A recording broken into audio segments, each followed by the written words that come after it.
12 जिल्हा परिषद आणि 125 पंचायत समितीच्या निवडणुकीसाठी मतमोजणी सुरू। विजयी उमेदवारांच्या गुलालाची उधळण करत जल्लोष, नेत्यांकडूनही जंगी सेलिब्रेशन। 12 जिल्हा परिषद आणि 125 पंचायत समितीच्या निकालावर महायुतीचं वर्चस्व। भाजप ठरला सर्वात मोठा पक्ष, शिवसेना दुसऱ्या क्रमांकावर। महायुती समोर महाविकास आघाडी निष्प्रभ, राज्यात यापुढे महायुतीच दिसणार। दणदणीत विजयानंतर मंत्री चंद्रशेखर बावनकुळेंची प्रतिक्रिया।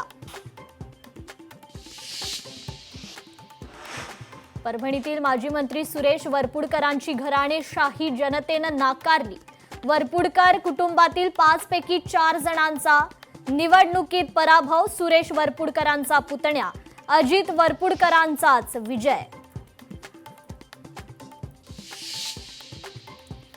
सोलापुरात धैर्यशील मोहिते पाटलांना भाजपचा धक्का, उत्तम जानकरांच्या मुलाचाही पराभव। माळशिरसमध्ये भाजपचे माजी आमदार राम सातपुतेंची पत्नी संस्कृती सातपुते विजयी।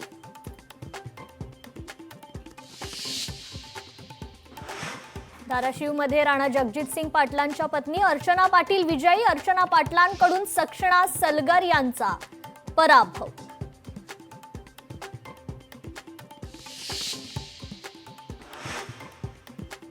रत्नागिरीतील असगोली जिल्हा परिषदेत भास्कर जाधवांचे पुत्र विक्रांत जाधव विजयी, तर रायगडमध्ये आमदार भरत गोगावलेंचा मुलगा विकास गोगावलेंचाही विजय।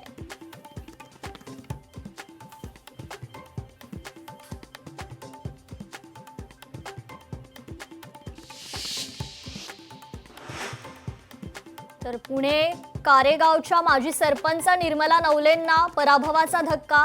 कारेगाव कान्हूर मेसाई गणात भाजपच्या मनीषा पाचंगेंनी केला निर्मला नवलेंचा पराभव।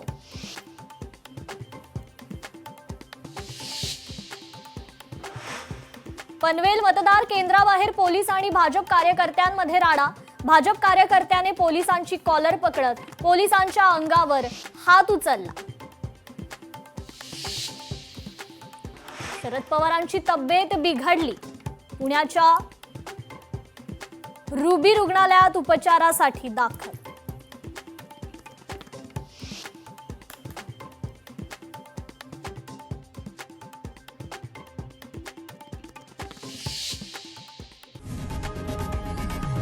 लोकशाही मराठी ऐका, पहा, जागरूक रहा।